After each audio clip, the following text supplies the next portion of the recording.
ಇವರನ್ನು ಇದೇ ಜಾಗದಲ್ಲಿ ಬೆಳಬೆಳಿಗ್ಗೆ ಯಾವ ರೀತಿ ಕೊಲೆ ಮಾಡಿದ್ರು ಅಂತ ಹೇಳಿದರೆ, ಈ ಒಂದು ಮನೆಗೆ ಒಬ್ಬ ಮುಸ್ಲಿಂ ಬರ್ತಾನೆ, ಆ ಮುಸ್ಲಿಂ ಬಂದು ಬೆಳಿಗ್ಗೆ ಎದ್ದು ಹೋಗ್ತಾನೆ ಅಂತೇಳಿ ಸುಳ್ಳುಗಳನ್ನು ಹೇಳಿ ಬಾಲಿಕೆಯರ ತಂದೆ ತಾಯಿಗಳು ಈಗಾಗಲೇ ನ್ಯಾಯದ ನಿರೀಕ್ಷೆಯಲ್ಲಿ ಅವರು ನಮ್ಮನ್ನು ಅಗಲಿದ್ದಾರೆ.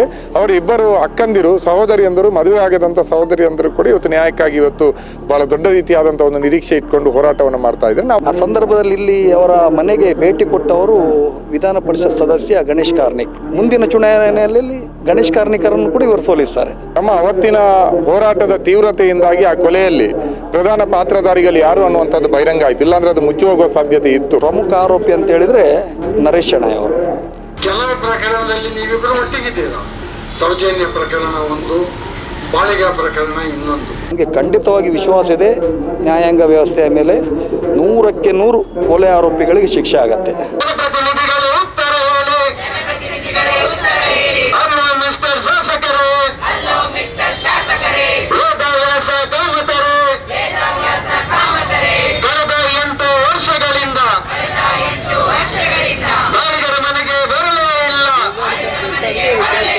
ಬಾಳಿಗರು ಮಾಹಿತಿ ಹಕ್ಕು ಹೋರಾಟಗಾರರು. ಅಷ್ಟು ಮಾತ್ರವಲ್ಲದೆ ಇದೇ ಕ್ಷೇತ್ರದ BJP ಅಧ್ಯಕ್ಷರಾಗಿದ್ದವರು. ಸೊ ಅವರು ಇವರ ಭ್ರಷ್ಟಾಚಾರದ ಬಗ್ಗೆ ಧ್ವನಿ ಎತ್ತಿದ್ದಕ್ಕಾಗಿ ಇವರನ್ನು ಇದೇ ಜಾಗದಲ್ಲಿ ಬೆಳಬೆಳಿಗ್ಗೆ ಯಾವ ರೀತಿ ಕೊಲೆ ಮಾಡಿದ್ರು ಅಂತ ಹೇಳಿದರೆ, ಈ ಒಂದು ಮನೆಗೆ ಒಬ್ಬ ಮುಸ್ಲಿಂ ಬರ್ತಾನೆ, ಆ ಮುಸ್ಲಿಂ ಬಂದು ಬೆಳಿಗ್ಗೆ ಎದ್ದು ಹೋಗ್ತಾನೆ ಅಂತೇಳಿ ಸುಳ್ಳುಗಳನ್ನು ಹೇಳಿ, ಯುವಕರಿಗೂ ಗೊತ್ತಿರಲಿ ಅದು ವಿನಾಯಕ ಬಾಳಿಗ ಅಂತೇಳಿ.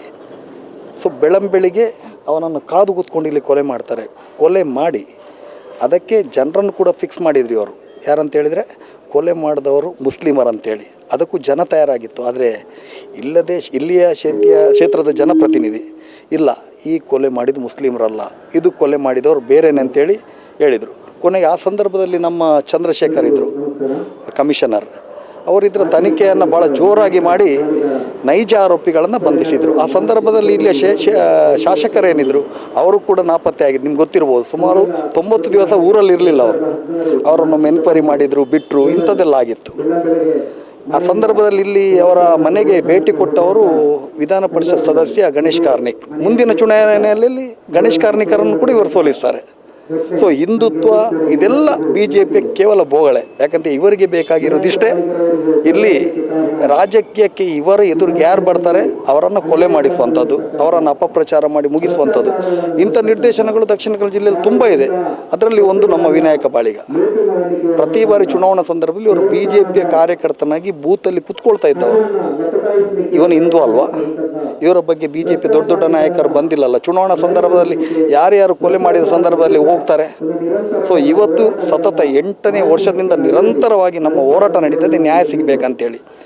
ನಮ್ಮ ಕಾಂಗ್ರೆಸ್ನ ನಾಯಕರು ಕೂಡ ಬಂದು ನ್ಯಾಯ ತೆಗೆಸಿಕೊಡ್ತೀವಿ ಅಂತ ಹೇಳಿದ್ದಾರೆ. ಈಗ ಕೇಸ್ ಕೋರ್ಟಲ್ಲಿದೆ. ಈಗಾಗಲೇ ಟ್ರಯಲಲ್ಲಾಗಿ ಒಂದು ಅಂತಿಮ ಘಟ್ಟಕ್ಕೆ ಬಂದು ತಲುಪಿದೆ. ನಮಗೆ ಖಂಡಿತವಾಗಿ ವಿಶ್ವಾಸ ಇದೆ, ನ್ಯಾಯಾಂಗ ವ್ಯವಸ್ಥೆಯ ಮೇಲೆ 100ಕ್ಕೆ 100 ಕೊಲೆ ಆರೋಪಿಗಳಿಗೆ ಶಿಕ್ಷೆ ಆಗತ್ತೆ.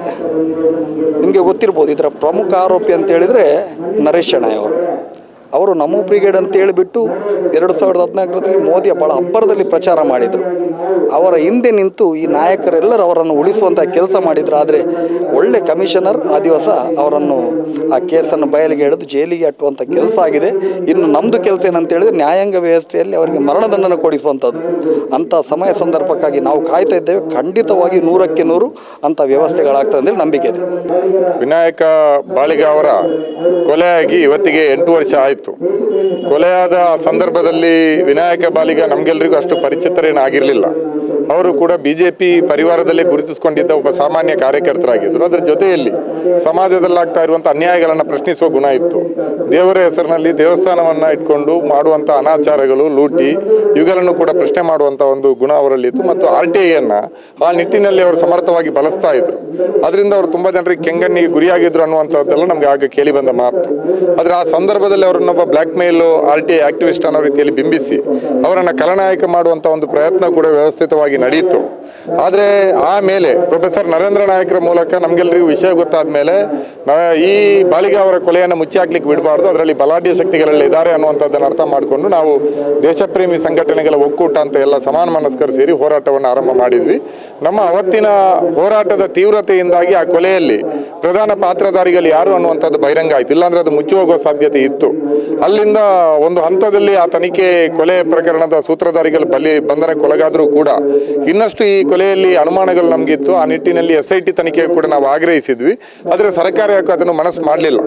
ಈ ನಿಟ್ಟಿನಲ್ಲಿ ನಾವು ನ್ಯಾಯಾಲಯದಲ್ಲಿ ಕೂಡ ಹೋರಾಟವನ್ನು ಮಾಡ್ತಾ ಇದ್ದೀವಿ. ಈಗ ನ್ಯಾಯಾಲಯದಲ್ಲಿ ಕೊಲೆಯ ಆರೋಪ ಪಟ್ಟಿಯ ಮೇಲೆ ಇವತ್ತು ವಿಚಾರಣೆ ನಡೀತಾ ಇದೆ. ಈ ವಿಚಾರಣೆಯಲ್ಲಿಯೂ ಕೂಡ ಇವತ್ತು ಮಂಗಳೂರಿನಲ್ಲಿ ಏನಾಗಿದೆ ಅಂದರೆ, ಈ ವಿನಾಯಕ ಬಾಳಿಗೆ ಕೊಲೆ ಮಾಡಿದವರು ಬಲಾಢ್ಯ ಶಕ್ತಿಗಳು ರಾಜಕೀಯ ಲೆಕ್ಕಾಚಾರಗಳನ್ನು ಮೀರಿ ಇವತ್ತು ಅವರಿಗೆ ಬಹಳ ದೊಡ್ಡದಾದಂಥ ಬಳಗ ಇದೆ. ಆರ್ಥಿಕವಾಗಿಯೂ ಕೂಡ ಬಲಾಢ್ಯರಾದವರು, ರಾಜಕೀಯವಾಗಿ ಬಲಾಢ್ಯರಾದವರು ಕೂಡ ಪಕ್ಷಾತೀತವಾಗಿ ಆ ಕೊಲೆಗಡುಕರ ಜೊತೆ ಇದ್ದಾರೆ.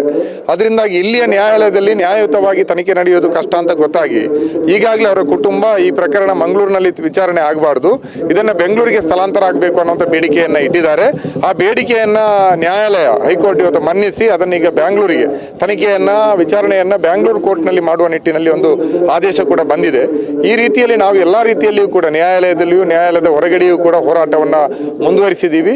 ನಮ್ಮ ಬಹಳ ಪ್ರಧಾನವಾದದ್ದು ಏನಂದರೆ, ಇದು ಕೇವಲ ಬಾಳಿಗ ಕೊಲೆ ಅನ್ನುವಂಥದ್ದು ಒಂದು ಸಾಮಾನ್ಯ ಕೊಲೆ ಮಾತ್ರ ಅಲ್ಲ, ಭ್ರಷ್ಟಾಚಾರದ ವಿರುದ್ಧದ ಹೋರಾಟಕ್ಕಾಗಿ ನಡೆದಂಥ ಕೊಲೆ ಮಾತ್ರ ಅಲ್ಲ. ಮಂಗಳೂರಿನಲ್ಲಿ ನ್ಯಾಯ ಮತ್ತು ಅನ್ಯಾಯಗಳ ನಡುವಿನ ಮತ್ತು ಧರ್ಮ ಮತ್ತು ಅಧರ್ಮಗಳ ನಡುವಿನ ಶ್ರೀಮಂತರು ಮತ್ತು ಸಾಮಾನ್ಯ ಜನರ ಮಧ್ಯೆ ಒಂದು ಸಂಘರ್ಷದ ಒಂದು ಪರಿಣಾಮವಾಗಿ ಈ ಕೊಲೆ ನಡೆದಿದೆ ಮತ್ತು ಈ ಕೊಲೆಗೆ ಸಂಬಂಧಪಟ್ಟ ಹೋರಾಟ ಕೂಡ ಆ ಹಿನ್ನೆಲೆಯಲ್ಲಿ ನಡೀತದೆ. ನಾವೆಲ್ಲರೂ ಕೂಡ ಬಾಳಿಗ ಕುಟುಂಬದ ಜೊತೆ ನಿಂತಿದ್ದೀವಿ. ಬಾಳಿಗೆಯರ ತಂದೆ ತಾಯಿಗಳು ಈಗಾಗಲೇ ನ್ಯಾಯದ ನಿರೀಕ್ಷೆಯಲ್ಲಿ ಅವರು ನಮ್ಮನ್ನು ಅಗಲಿದ್ದಾರೆ.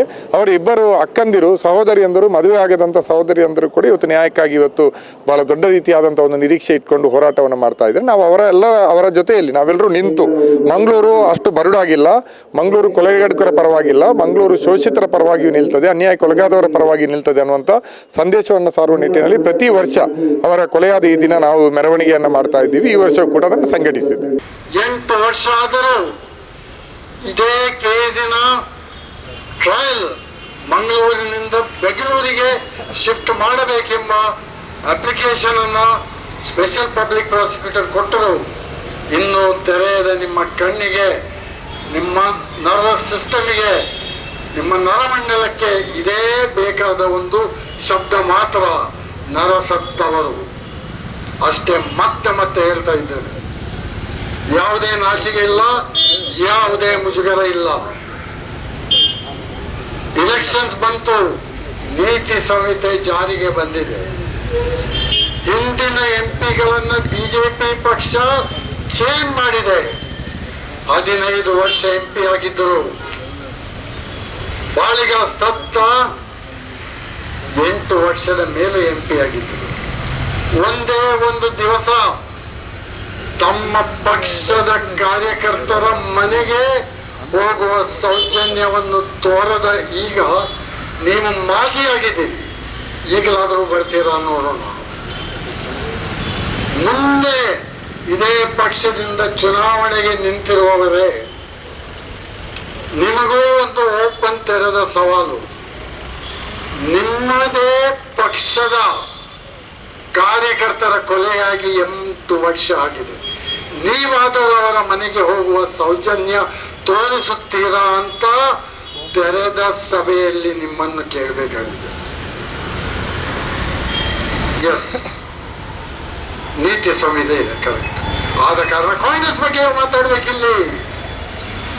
ಬಾಳಿಗ ಸತ್ತಾಗ ಶಾಸಕರಾಗಿದ್ದ JR ಲೋಬರ್ ಅವರು ಮನೆಗೆ ಹೋದರು, ಮೊಸಳೆ ಕಣ್ಣೀರು ಸುರಿಸಿದರು, ಮತ್ತೆ ಬಾಯಿ ತೆಗಿಲಿಲ್ಲ ಸ್ವಾಮಿ, ಮುಚ್ಚಿಕೊಂಡೇ ಇದ್ದಾರೆ. ಇವತ್ತಿಗೂ ಮುಚ್ಚಿಕೊಂಡೇ ಇದ್ದಾರೆ. ಮಾಜಿ ಶಾಸಕರಾದ್ರು ಅವರು ಬಾಯಿ ತೆಗಿಲಿಲ್ಲ. ಇಬ್ಬರಿಗೂ ಕೇಳ್ತೇವೆ ಸ್ವಾಮಿ, ಕಾಂಗ್ರೆಸ್ಸಿಗೂ ಕೇಳ್ತೇವೆ, BJPಗೂ ಕೇಳ್ತೇವೆ. ಯಾಕೆಂದ್ರೆ ಕೆಲವು ಪ್ರಕರಣದಲ್ಲಿ ನೀವಿಬ್ಬರು ಒಟ್ಟಿಗಿದ್ದೀರಾ. ಸೌಜನ್ಯ ಪ್ರಕರಣ ಒಂದು, ಬಾಳಿಗ ಪ್ರಕರಣ ಇನ್ನೊಂದು. ಗವರ್ಮೆಂಟ್ ಚೇಂಜ್ ಆದರೂ ಪ್ರಕರಣದಕ್ಕೆ ಇರುವ ಅಸಡ್ಡೆಯಲ್ಲಿ ಯಾವುದೇ ಬದಲಾವಣೆ ಕಾಣುತ್ತಾ ಇಲ್ಲ. ನಾಚಿಗೆ ಗೇಡಿದು, ನಾಚಿಗೆ ಇಲ್ಲದ ಇಬ್ಬರು ನೀವು. ಇಂತಹ ಹಲವು ಸುದ್ದಿ ಮಾಹಿತಿ ವಿಶ್ಲೇಷಣೆಗಾಗಿ ಸನ್ಮಾರ್ಗ ನ್ಯೂಸ್ ಸಬ್ಸ್ಕ್ರೈಬ್ ಮಾಡಿ. ನಿರಂತರ ನೋಟಿಫಿಕೇಶನ್ ಪಡೆಯಲು ಬೆಲ್ ಐಕಾನ್ ಒತ್ತಲು ಮರೆಯದಿರಿ.